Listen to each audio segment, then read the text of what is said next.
সিঙ্গাপুরের বিপক্ষে বাংলাদেশের স্টার্টিং লাইন আপে একটা পরিবর্তন তো আসছে নিশ্চিতভাবেই। সমিত সোম তিনি ঢুকে যাবেন একাদশে। এখন সেই ক্ষেত্রে সমিত সোম কার জায়গাতে স্টার্টিং লাইন আপে ঢুকবেন? এখন আমরা দেখেছি হাভিয়ার কাবরেরা এশিয়ান কাপের বাছাই পর্বের ম্যাচে ভারতের বিপক্ষে 4-2-3-1 ফরমেশনের দলকে খেলিয়েছেন, কিংবা ঘরের মাটিতে ফিফা ফ্রেন্ডলি ম্যাচে ভুটানের বিপক্ষেও দলকে খেলিয়েছেন 4-2-3-1 ফরমেশনে। এখন সেই জায়গাটাতে ডেফিনেটলি সমিত সোম অ্যাটাকিং মিডফিল্ডার হিসেবে খেলবেন। তো সেই জায়গাটাতে ভুটানের বিপক্ষে যে তিনজন অ্যাটাকিং মিডফিল্ডার খেলেছেন তার একজন হচ্ছেন জামাল ভুঁইয়া, এবং রাইট সাইডে খেলেছেন কাজেম, লেফট সাইডে খেলেছেন ফাহমিদুল। সেই ক্ষেত্রে কি ফাহমিদুল, জামাল ভুঁইয়া কিংবা কাজেম যে কোনো একজনের পরিবর্তে সমিত সোম প্লেইং 11-এ ঢুকে যাবেন?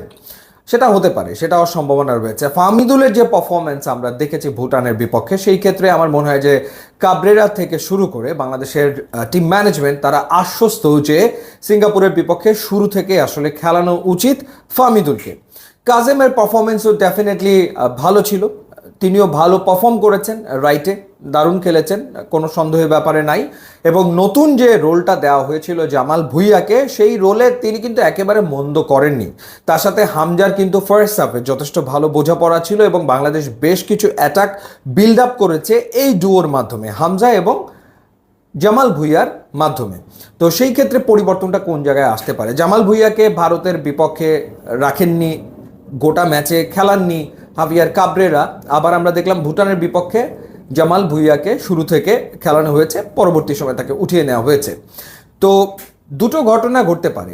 একটা ঘটনা যেটা হতে পারে সেটা হচ্ছে যে সমিত সোম তিনি অ্যাটাকিং মিডফিল্ডার হিসেবে খেলবেন, সেই ক্ষেত্রে ফাহমিদুলের রোলটা পাল্টে যাবে। ফাহমিদুল চলে যাবেন স্ট্রাইকিং পজিশনে, তিনি খেলবেন সিঙ্গেল স্ট্রাইকার হিসেবে। সেই ক্ষেত্রে রাকিব তিনি হয়তো সাইড লাইনে থাকবেন। একটা ঘটনা এরকম হতে পারে, অর্থাৎ সেই জায়গাটাতে ডিফেন্সিভ মিডে সোহেল রানার পাশে হামজা চৌধুরী, তার ঠিক উপরে থাকবেন না সেই ক্ষেত্রে জামাল ভুঁইয়া, কাজেম এবং সমিত সোম, এবং ঠিক তার উপরে খেলবেন ফাহমিদুল। সেটা হতে পারে। আর না হলে যেটা হতে পারে সেটা হচ্ছে যে জামাল ভুঁইয়া এবং কাজেম সেই দুজনের ভেতর থেকে যে কোনো একজন বাইরে থাকবেন, এবং সেই জায়গাটাতে ঢুকে যাবেন সমিত সোম। এবং এরপরে যদি সাব করতে হয়, সেই সাব তো যে কোনো সময় হাভিয়ার কাবরেরা আসলে করতে পারেন। তো এরকম হবার সম্ভাবনা আসলে রয়েছে, সেই আলোচনা রয়েছে। ফাহমিদুলকে নতুন রোলে সিঙ্গাপুরের বিপক্ষে আমরা দেখতে পারি, সেই চান্সও রয়েছে।